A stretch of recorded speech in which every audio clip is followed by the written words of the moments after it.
अल्हम्दुलिल्लाह अल्हम्दुलिल्लाहि रब्बिल आलमीन अस्सलातु वस्सलामु अला मुहम्मदिल अमीन आऊज़ु बिल्लाहि मिनश शैतानिर रजीम बिस्मिल्लाहिर रहमानिर रहीम रब्बी इश्रह ली सदरी व यस्सिर ली अमरी वहलुल उक़दतम मिन लिसानी यफ़क़हू क़ौली सुब्हानल्लाह व बिहम्दिही सुब्हानल्लाहिल अज़ीम। जी, तो सूरत इनआम की आयत 95 से आज हम अपने दर्स की इब्तिदा करेंगे। तो जैसा कि मैं पहले बता चुकी हूँ कि ये जो सूरा है इसमें तौहीद, आखिरत और रसालत इसके बुनियादी मसाइल ज़ेर बहस आए हैं, क्योंकि ये दावत की सूरत है और इसमें असल दीन इब्राहीमी की वजाहत की गई है और इसमें इस्तदलाल जो किया गया है वो अक्ल व फितरत और अनफुस व आफाक, यानी जो हमारे नफ्स के अंदर है और जो बाहर हमें सामने नजर आता है, उससे इस्तदलाल किया गया है। और उन मुसल्लमात पर जिनको अहले अरब तस्लीम करते थे उनको भी इस्तदलाल का मौजू बनाया है, जो सही भी थे। तो ये सूरत इनआम जो है उसका तारुफ जो मैं गुज़श्ता से व्यवस्था करते हुए आपको बता रही हूँ। अब जो सिलसिला कलाम चल रहा था उसको भी ज़रा रिफ़्रेश कर लें। तो हमने देखा कि मुखातिबीन जो हैं वो मुशरिकीन मक्का हैं इस वक्त, और जो मौजू इस वक्त चल रहा है वो तौहीद का बयान है। और पीछे जो हमने देखा कि यहूद जो हैं वो जब एराज कर रहे थे तो उनका रवैया जो है वो हासिदाना था, और जो मुशरिकीन मक्का हैं उनका रवैया मुतकब्बिराना था।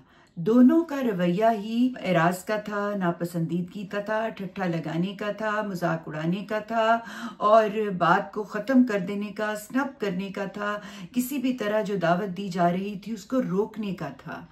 तो अल्लाह ताला ने पहले यहूद के रवैये पे उनको मुतनब्बे किया, उनके हासिदाना रवैये के हवाले से बताया कि तुम जो बात कर रहे हो वो कितनी गलत और किस कदर ऐसी है जिसको हम कह सकते हैं कि फजूल लग़्व बात थी, जिसका कोई सर पैर नहीं है, जो हफ़वात होती हैं उनमें से थी। एक इंसान जब उसके पास कोई इस्तदलाल नहीं होता, कोई अकल वाली बात नहीं होती, तो वो जो जिस तरह से ऑल फॉल बोलना शुरू कर देता है वो उस तरह कर रहे थे। तो उसके बारे में सारी तफसील से उनका जवाब दिया।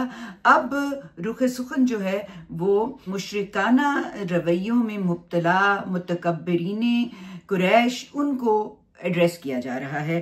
तो पिछली जो 2 आयात थी उसमें मुशरिकीन मक्का जो तकब्बुर की बीमारी में मुब्तला थे, उन बददमागों की तरदीद की जो ये दावा करते थे कि अगर वो भी चाहें तो इस तरह की किताब बना सकते हैं, यानी ऐसा कलाम वो पेश कर सकते हैं। ये जैसे यहूद ने इंतहाई बेतुका दावा किया था, बिल्कुल इसी तरह इन्होंने भी एक बेतुका दावा किया कि हम भी इस तरह का कलाम बना के दे सकते हैं जो नबी पाक सल्लल्लाहु अलैहि वसल्लम पेश कर रहे हैं और जिनको ये खुदा की तरफ मंसूब कर रहे हैं, हम भी ऐसा कलाम बना सकते हैं। और यानी वो ये बता रहे थे कि वो भी वही जो है उस का तजर्बा करते हैं, उन पे भी वही आती है और वो भी ऐसा कलाम पेश कर सकते हैं। तो जहन में रहे कि ये मुशरिकीन हैं, मुखातिबीन जो ये इस तरह की बात कर रहे हैं, उनका जवाब यहाँ पे देना शुरू किया है।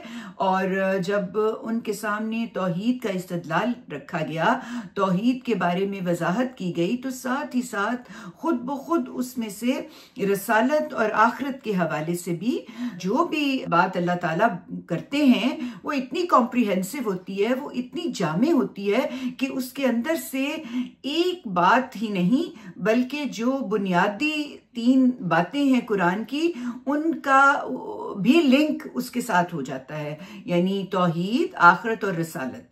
तो यहाँ पर फोकस तौहीद पे है, तौहीद की बात की जा रही है और उन्हीं तौहीद के जो दलाइल हैं उनकी मज़ीद वजाहत यहाँ की जा रही है और उसको बयान करते हुए आखिरत और रसालत को भी दरमियान में उन पे भी एक किस्म का उनकी दलील भी उनके सामने रख दी है। तो यहाँ पर कुरैश को जो तंबीह की जा रही है वो ज़ेर बहस है और उसके साथ साथ नबी पाक सल्लल्लाहु अलैहि वसल्लम को तसल्ली भी दी जा रही है। मैंने हमेशा आपको बताया है कि नबी पाक सल्लल्लाहु अलैहि वसल्लम का मिजाज इंतहाई हलीमाना और नरम था। उनको दुख भी होता था जब उनकी कौम के लोग इस कदर बड़ी हकीकत को इस कदर गैर जिम्मेदाराना और गैर संजीदा अंदाज में लेके हवा में उड़ाने की कोशिश करते थे, तो उनको इसका दुख भी होता था। तो अल्लाह ताला जब इस्तदलाल करते हुए दलाइल देते हुए जो उनके सामने मुतकब्बिरीन हैं, जो मुशरिकीन हैं और जो अहले किताब हैं, जिस तरह वो उसका ठट्ठा लगाते थे और उनको उसका दुख और तकलीफ होती थी, तो अल्लाह उनको तसल्ली भी साथ साथ दिए जाते थे। तो इसमें कुरैश को तंबीह की है, नबी पाक सल्लल्लाहु अलैहि वसल्लम को तसल्ली दी है और जो मुसलमान ईमान ले आए हुए थे उन्हें उस वक्त के जो तकाजे थे उनके मुताबिक उन्हें हिदायत भी इसमें दी जा रही है। यानी वो अगर ईमान ले आए हैं तो अब उनका रवैया क्या होना चाहिए, उन्हें किस तरह से बिहेव करना है। और जब कलाम किया जा रहा है मुखातबीन से तो उसमें इस दौरान जो बात की जा रही है वो तौहीद के साथ साथ रसालत और आखिरत के मजमून को भी एड्रेस कर रही है और ये मुख्तलिफ असलूबों से, यानी एक ही बात को मुख्तलिफ एंगल से अल्लाह ताला बयान किए चले जा रहे हैं, क्योंकि उन पे तमाम उज्जत होना है, क्योंकि उनको दावत दी जा रही है, क्योंकि वो मुसलसल एराज किए जा रहे हैं और नबी पाक सल्लल्लाहु अलैहि वसल्लम की वो कौम है और ये पता था कि अगर वो इस तरह करते चले जाएंगे तो फिर वो खुदा के कानून की जद में आके दुनिया में ही एक बड़े अजाब के मुस्तहिक हो जाएंगे। तो अल्लाह ताला उनको आखिरी दर्जे में हर तरह का जो दलील है वो उनके सामने रखते चले जा रहे हैं। तो इस वक्त जहां से हम शुरू करने लगे हैं आयात को, वो जो है वो कायनात की निशानियों पर गौर करने के लिए जो सही नुक्ता नजर हो सकता है उसकी रहनुमाई की जा रही है। पीछे जो उन्होंने एक यावागोई की थी कि भाई हम भी इस तरह की आयात लेके आते हैं और हम पे भी वही आती है और हम भी इस तरह बहुत इस कुरान के मुकाबले में कुरान ला सकते हैं, उनका जवाब देने के बाद अब उनको तौहीद के एक और एंगल जो कि एवरीडे लाइफ में हमारे सब के लिए रहनुमाई हो सकती है उसकी तरफ मुतवज्जो किया है और ये बताया जा रहा है कि अगर तुम कायनात की हकीकतों को समझना चाहते हो तो तुम्हारा गौर करने का तरीका क्या होना चाहिए, ये सही नुक्ता नजर जो होना चाहिए उसकी वजाहत करनी शुरू की है। तो हम शुरू करते हैं। बिस्मिल्लाहिर्रहमानिर्रहीम। शुरू अल्लाह के नाम से जो सरासर रहमत है, जिसकी शफकत अबदी है। दाने और गुठली को फाड़ने वाला अल्लाह है। ये एक छोटी सी ऐसी हकीकत है जो हम सब के सामने है। इसके लिए हमें कहीं आउट ऑफ द वे नहीं जाना। हम सब जिंदगी में ये तजर्बा करते हैं, एक छोटा सा दाना जमीन के अंदर डालें, उसके अंदर से कैसे कोंपल निकलती है, कैसे जिंदगी फूटती है और जमीन जो कि बेजान लगती है उसके अंदर से कैसे जिंदगी नमूदार होती है। उसके हवाले से अल्लाह ताला दलील देते हुए गौर करने के लिए एक बड़ी ही सादा लेकिन इंतहाई हिकमत से भरी बात सामने रख रहे हैं उन लोगों के जो इंतहाई गैर संजीदाना और इंतहाई गैर अकली रवैया अपनाए हुए थे। उन्हें कहा जा रहा है दाने और गुठली को फाड़ने वाला अल्लाह है। यानी एक इसके बारे में नीचे जावेद साहब ने बड़ा खूबसूरत इसको बयान किया है, हम पढ़ लेते हैं। यानी एक छोटे से दाने और छोटी सी गुठली को देखो, उसे जमीन की तहों में फाड़ कर उससे दरख्तों और पौधों की कॉम्प्ले कौन निकालता है। थोड़ा सा देर के लिए रुक के इसके बारे में गौर करो। ये खुदा ही की कुदरत है कि उसने एक बीज और एक गुठली में ये सलाहियत वदियत कर दी है। ये कोई नहीं कर सकता, कोई इस तरह का काम बैठे बैठे नहीं कर सकते। कोई मशीनी जितनी इजादात हमने कर ली हैं उन सब में देखें कि बेजान से जानदार नहीं निकाले जा सकते। तो एक एक जर्रा जो है वो तौहीद का शाहिद है। और उसकी मिसाल क्या दी है कि एक दाने को, अगर जो गुठली का दाना है, देखो जब उसको जमीन में डालते हो तो कैसे वो फूटता है। ये सलाहियत उसको फूटने की किसने दी है, किसने वदियत की है? ये अल्लाह ने की है।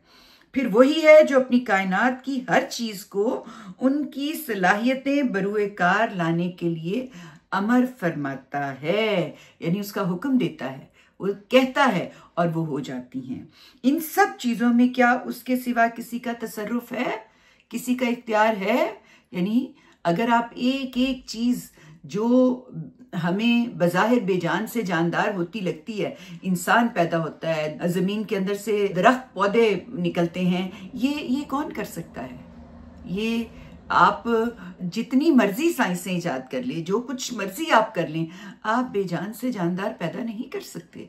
तो ये अल्लाह ही का कमाल है कि वो इन सब चीजों में ऐसी हार्मनी, ऐसा उसने एक प्लानिंग करके एक निज़ाम तश्कील दिया है कि एक चीज दूसरे के साथ मुंसलिक करके उसने हर चीज का इख्तियार, कंट्रोल अपने पास रखते हुए उनमें ऐसी हार्मनी पैदा कर दी है कि हम देखते हैं कि इन सब चीजों में उसका तसर्रुफ है और वो एक इंतहाई ऑर्गेनाइज तरीके से इसको पेश करता है, आपके सामने रखते हैं। हरगिज नहीं, यानी तुम इन सब चीजों में से क्या उसके सिवा किसी का तसर्रुफ देखते हो? हरगिज नहीं। तुम भी जानते हो कि तन्हा अल्लाह ही है जो दाने और गुठली से लेकर पूरी कायनात पर बिला शिरकते गैरे हुकूमत कर रहा है। इसमें किसी दूसरे को अगर अदना इख्तियार भी होता तो इनमें से कोई चीज ना वो वजूद पजीर हो सकती और ना बरुए कार आ सकती। तो अल्लाह ताला ने एक सादी सी मिसाल आपके सामने रख के आपको तौहीद की एक बड़ी आला हकीकत से रोशनास करवा दिया कि ये जो अल्लाह ताला ने गुठली के दाने में ये सलाहियत वदियत की है कि वो गुठली के दाने से निकल के एक तनावर दरख्त बन जाता है और फिर उसमें से कितनी ज्यादा, एक दाने में से कितनी हजारों की तादाद में खजूरें जो हैं उसमें से निकल आती हैं। तो ये अल्लाह ताला की एक तौहीद, वहदानियत, वो इसको ऑर्गेनाइज कर रहा है। अगर कोई और भी इसमें शामिल होता तो जाहिर है कि फिर ये तो बहुत सारी चीजें किसी को रोक दी जाती, किसी की बात जो है उसको माना ना जाता, अगर बहुत सारे शरीक इसमें शामिल हो के इस काम को कर रहे होते। तो अल्लाह ताला ने कहा कि दाने और गुठली को फाड़ने वाला अल्लाह है। कैसे? वही जिंदा को मुर्दा से निकालता है और वही मुर्दा को जिंदा से निकाल लाने वाला है। इसमें आपको साथ ही ये बताती चलूं कि अहले अरब जो थे ना, वो अल्लाह को मानते थे, यानी वो जानते थे और मानते थे कि हर चीज का खालिक जो है वो खुदा है, यानी अल्लाह है। और ये जो चीजें हमारे इर्द गिर्द बेजान से जानदार होती हुए नजर आती हैं, ये अल्लाह ही पैदा करता है। इस बात को वो मानते थे, लेकिन इस मानने के साथ साथ वो क्या करते थे? वो शिर्क भी किए चले जाते थे। यानी वो मुख्तलिफ चीज़ों के लिए कि हवाएं चलती हैं तो उसमें तसर्रुफ जो है, इख्तियार जो है, वो किसी जिन का, किसी फरिश्ते का जो उन्होंने फिक्टिशियस से बनाए होते थे उनका कर लेते थे। तो वो मानते थे खुदा को, लेकिन वो शिर्क करते थे। तो इसलिए यहाँ पे वाज़े तौर पे उनको बता दिया कि ये सारा तसर्रुफ, सारा इख्तियार जो है वो अल्लाह ही का है। तो जब सारा इख्तियार अल्लाह का है तो फिर इबादत भी उसी की होनी चाहिए। फिर तुम बीच में शरीकों को इबादत के लिए कहां से ले आते हो? जब तुम मानते हो कि ये सारा कुछ खुदा ही पैदा कर रहा है, लेकिन साथ शरीक खड़े कर देते हो, इबादत करनी शुरू कर देते हो उसकी, तो जब तुम्हें पता है कि सारा इख्तियार खुदा का है तो फिर इबादत करने के लिए तुम किसी दूसरे को साथ क्यों शामिल कर लेते हो? तो तुम्हारी अकल इतनी अंधी क्यों हो गई है? तुम्हें क्यों नहीं समझ आती कि जब तसर्रुफ सारा उसका है जो कि ये सब कुछ पैदा कर रहा है, इख्तियार सारा उसका है, तो फिर तुम कैसे ये बात करते हो कि कोई शरीक है और उसकी भी इबादत होनी चाहिए? फिर साथ ही ये भी बता दिया कि वही जिंदा को मुर्दा से निकालता है, यानी खुदा के कानून से कोई बाहर नहीं है। वो जिंदा से मुर्दा को निकालता है, यानी जमीन से निकालता है, माँ के पेट से निकलता है। ये अल्लाह ताला जिंदगी बख्शता है और वही मुर्दे को जिंदा से निकाल लाने वाला है। यानी निकाल लाने वाला का जो उसलूब इख्तियार किया है वो इसलिए किया है कि कोई भी अपनी जान अपने आप को ख़त्म करने के लिए तैयार नहीं होता। ये अल्लाह ताला का कानून है जिसके तहत वो जिंदगी जो है वो ले जाता है, मौत जो है वो आ जाती है। और जो हरा भरा दरख्त और जो हरे भरे फूल पौधे हैं वो भी आहिस्ता आहिस्ता ग्रेजुअली ख़त्म हो जाते हैं। तो खुदा के कानून से कोई भी बाहर नहीं है। वही जिंदा को मुर्दा से निकालता है और वही मुर्दा को जिंदा से निकाल लाने वाला है। कोई अपनी जान देना नहीं चाहता, लेकिन खुदा जान ले जाता है। और फिर फरमाया, ये है अल्लाह, तो कहाँ फिरे जाते हो? ये तुम्हारा रब है। तुम मानते हो खुदा है, तुम मानते हो अल्लाह है, तुम मानते हो कि उसका तसर्रुफ है हर चीज में। वही ये सब कुछ करता है कि वो जिंदा से मुर्दा और मुर्दा से जिंदा जो है, ये सारा अमल खुदा की मर्जी से होता है। लेकिन तुम ये सारा कुछ जानते हो और फिर भी तुम इबादत के लिए किसी और को साथ शरीक कर लेते हो। ये तो बिल्कुल ही बेअक्ली और बेवकूफ़ी की बात है। ये तो बिल्कुल ही ऐसी बात है, यानी जो बिल्कुल अकल से खाली हो जाए वो इस तरह की बात कर सकता है। तो यहाँ पर मजीद तफसील में नीचे ये भी लिखा हुआ है कि कोई चाहे या ना चाहे, खुदा जिंदगी को मौत में तब्दील कर देता है।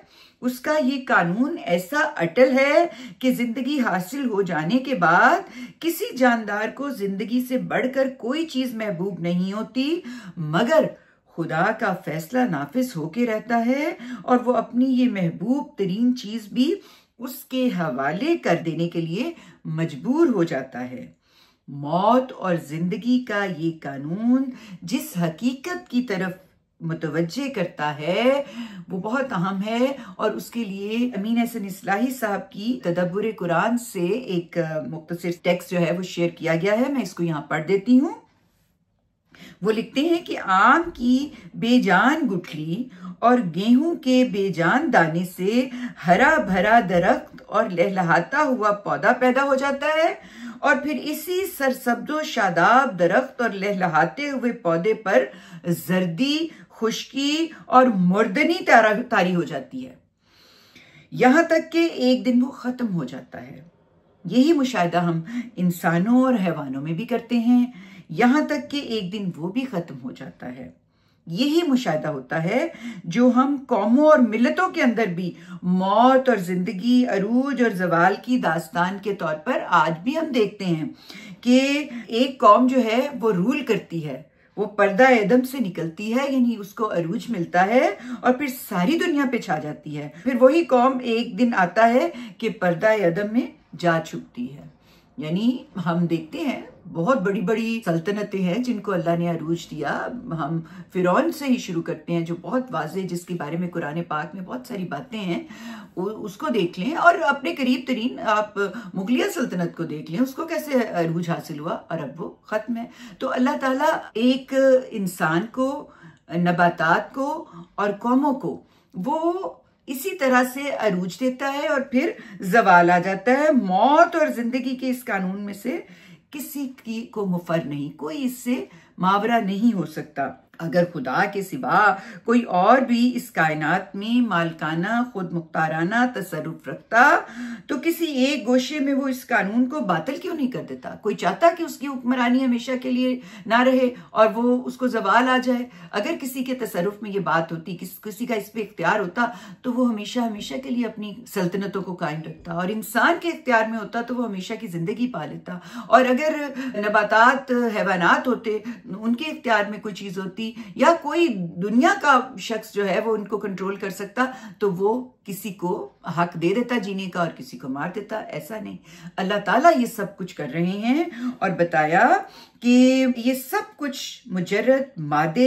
या किसी अंधी बहरी ताकत का बजूर है, तो इसका तकाजा तो ये था कि ये बजूर कायम और दायम रहे, यानी इसका ज़हूर कायम और दायम रहे, ना इसमें कोई इनकता हो और ना इसके रुख में कोई तब्दीली वाक़ हो, ना इस पर कोई तगय्युर तारी हो, यानी इसको हमेश की होती। अगर खुदा का कोई शरीक होता तो कोई दाता, कोई कुतब, कोई अब्दाल, किसी तरह की कोई चीज, कोई अपने अंदर ताकत रखता तो इसमें कोई तब्दीली करके देख लेता, लेकिन किसी के इख्तियार में ये बात नहीं। कौमों के पीछे कानून बनाने वाले का हुक्म है, वो फैसला करता है और चीजों का ज़हूर होता है, और वो फैसला करता है तो चीजें खत्म हो जाती हैं।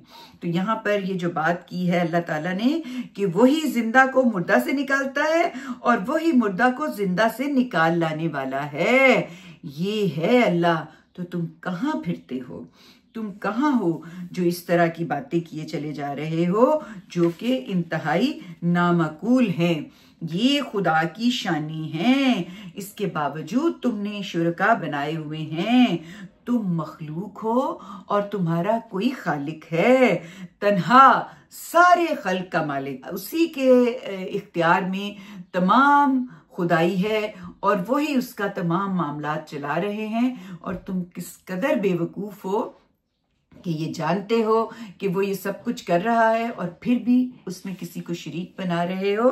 कहा तो ये है अल्लाह, तुम कहाँ फिरे जाते हो। आगे फरमाया वही निकालने वाला है, यानी जमीन के अंदर जो कुछ दफन होने वाले दानी गुठली को फाड़कर दरख्त और सब्जा पैदा करता है, यानी वही निकालने वाला है जमीन में से। और उसके बाद अब आगे बताया है कि रात को सुकून की चीज उसी ने बनाया है। यानी एक तरफ ये बता दिया कि जमीन के अंदर जो कुछ है उसको भी खुदा है जो निकालता है, और फिर उसके बाद बताया कि वही पर्दा शब को चाक करके उसके अंदर से सुबह निकालता है, और जब सुबह निकलती है तो उसमें इंसान कामकाज के लिए चाको चबंद होकर खड़ा हो जाता है। तो कैसे खड़ा होता है उसके लिए बताया कि रात को सुकून की चीज उसी ने बनाया, यानी उसी ने रात को ऐसा बनाया जिसमें तुम सुकून इत्मीनान चैन से सोते हो, ताकि अगले दिन उठो और नए सिरे से जिंदगी शुरू करके अपने मामलात को सही तरीके से सरअंजाम दे सको। इसमें ये बात खुद ब खुद इसमें इशारा निकलता है कि रात इंसान के लिए राहत और सुकून का बिस्तर है। वो इसीलिए बिछाती है ये बिस्तर कि इसके बाद सुबह होनी है जिसमें उसे मुआश और मईशत की सरगर्मियों में मसरूफ होना है। इससे एक बड़ी खूबसूरत हकीकत हमारे सामने आती है कि वो कादिर मुतलिक, वो रब्बुल आलमीन जिसने सारी दुनिया का निज़ाम जो है वो संभाला हुआ है, वो सब चीज़ें चला रहा है, उसने इंसान को इस दुनिया में भेजा है। तो ऐसा नहीं कि उसके अंदर जो एहतियाजात रखी हैं, जो उसके अंदर ज़रूरियात रखी हैं, जिस चीज़ की उसको ज़रूरत है, और इवन जो ख्वाहिशात हैं उनको भी पूरा करने के लिए सारा सामान यहाँ पर पहले से ही रखा हुआ है। यानी उसने जैसा इंसान बनाया है उसके अंदर ये प्यास की ख्वाहिश, प्यास होती है तो पानी का बंदोबस्त पहले ही कर लिया है। उसने जीना है, उसने यहाँ पे हंसना बसना है, तो उसको उसके लिए तमाम सामान जिंदगी जो है वो ऑलरेडी यहाँ पर उसका बंदोबस्त अल्लाह ताला ने किया हुआ है। इसी तरह इंसान थक जाता है। इंसान को अल्लाह ने बनाया ऐसा है कि वो एक खास वक्त तक काम करने के बाद हर सूरत में आराम चाहता है। तो अल्लाह ने उसके लिए क्या हसीन बंदोबस्त किया है कि दिन को रात जो है वो ढांप लेती है और उसके अंदर इंसान पुरसुकून तरीके से सो जाता है, और फिर जब वो अगले दिन उठता है तो वो नए सिरे से तैयार होता है नए काम को करने के लिए। तो ये उस खालिक कायनात का कमाल है कि जिसने इस सारे सिलसिले को इतनी प्लानिंग के साथ ऑर्गेनाइज किया हुआ है कि उसमें इंसान की जितनी एहतियाजात हैं उन सब का बंदोबस्त करके उसे इस दुनिया में भेजा है। तो यहाँ पर उसने रात और दिन के हवाले से बताया है कि रात को अल्लाह ताला ने सुकून की चीज बनाया। तो फरमाया रात को सुकून की चीज उसी ने बनाया, यानी जमीन के बाद अब एक नजर आसमान की तरफ देखने के लिए कहा और सूरज और चांद एक हिसाब से रखे हैं। यानी इसमें एक जाब्ता है, एक प्लानिंग है, एक ऑर्गेनाइजेशन है, एक कनेक्टिविटी है, हर चीज की आपस में जुड़ी हुई है, एक दूसरे के साथ बड़ी ही ऑर्गेनाइज तरीके से चल रही हैं। एक बेमिसाल मनसूबाबंदी है जो हमें यहाँ पर नजर आती है। एक खास जाब्ता और निज़ामुल औकात मुकर्रर किया है जिससे वो आसमान में होते हुए जमीन वालों के लिए मौसम पैदा करते हैं और दिन, महीने और साल मुतय्यन करते हैं। कौन? सूरज और चांद सितारे ये जो अल्लाह ने बनाए हैं, ये सारे के सारे इंसान के लिए एक पूरा सिस्टम बना के आसमान पे हैं, लेकिन जमीन के लोगों की खिदमत कर रहे हैं, उसको ऑर्गेनाइज करके एक बेमिसाल मंसूबाबंदी के तहत। तो बताया कि सूरज और चांद एक हिसाब से रखे हैं, ये उसी जबरदस्त कुदरत और इल्म रखने वाले के ठहराए हुए अंदाजे हैं।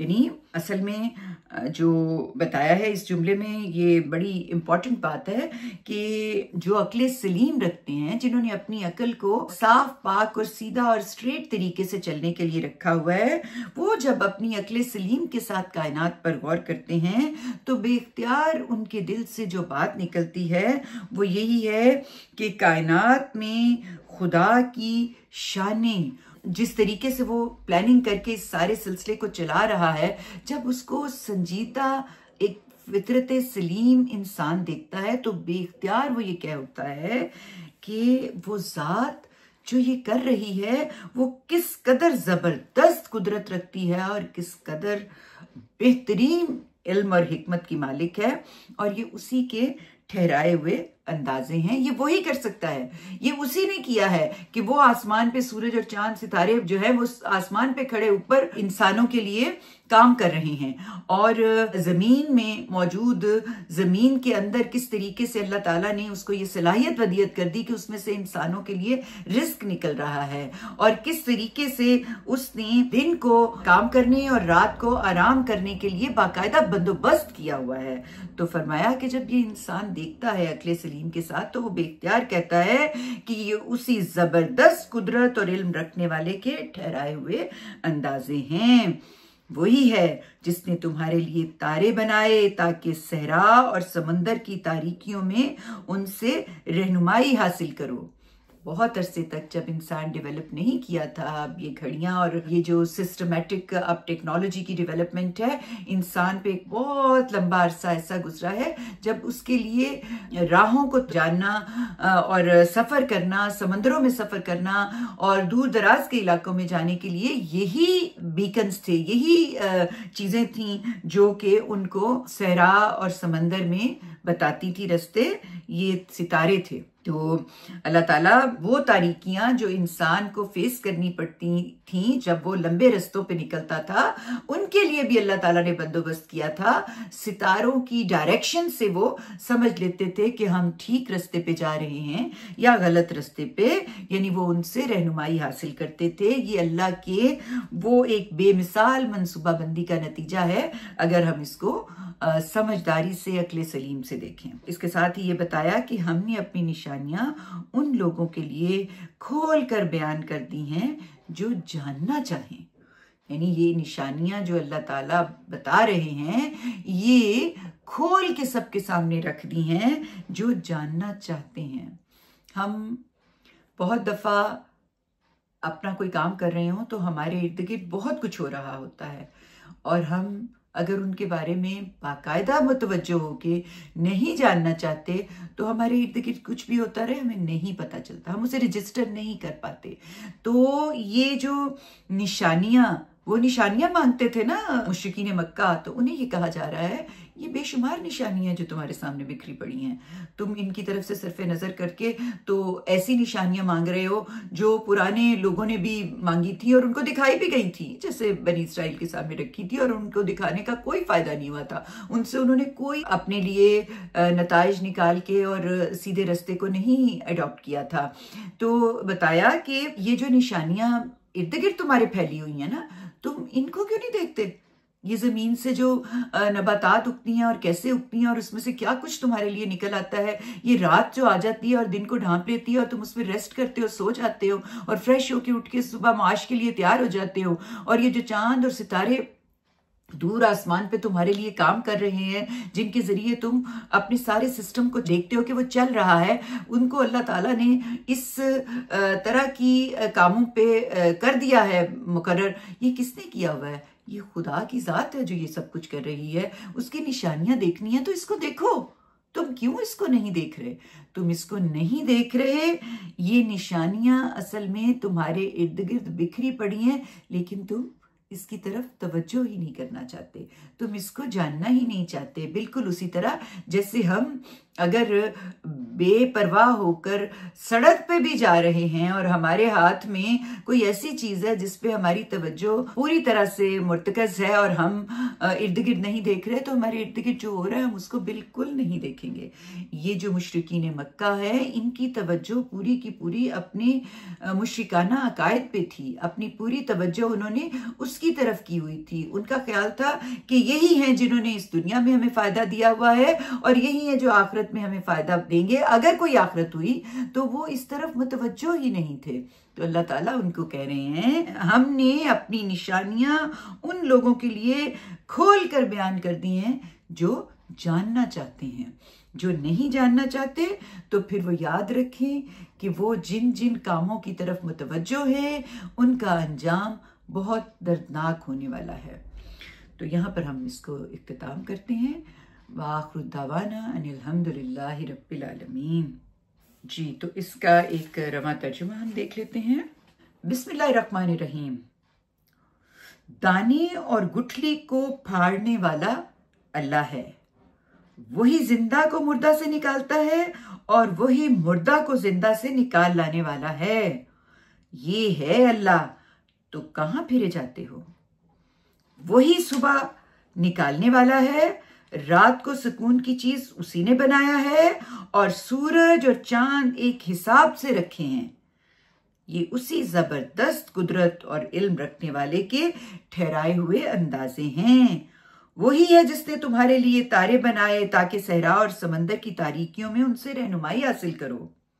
हमने अपनी निशानियां उन लोगों के लिए खोल कर बयान कर दी हैं जो जानना चाहें।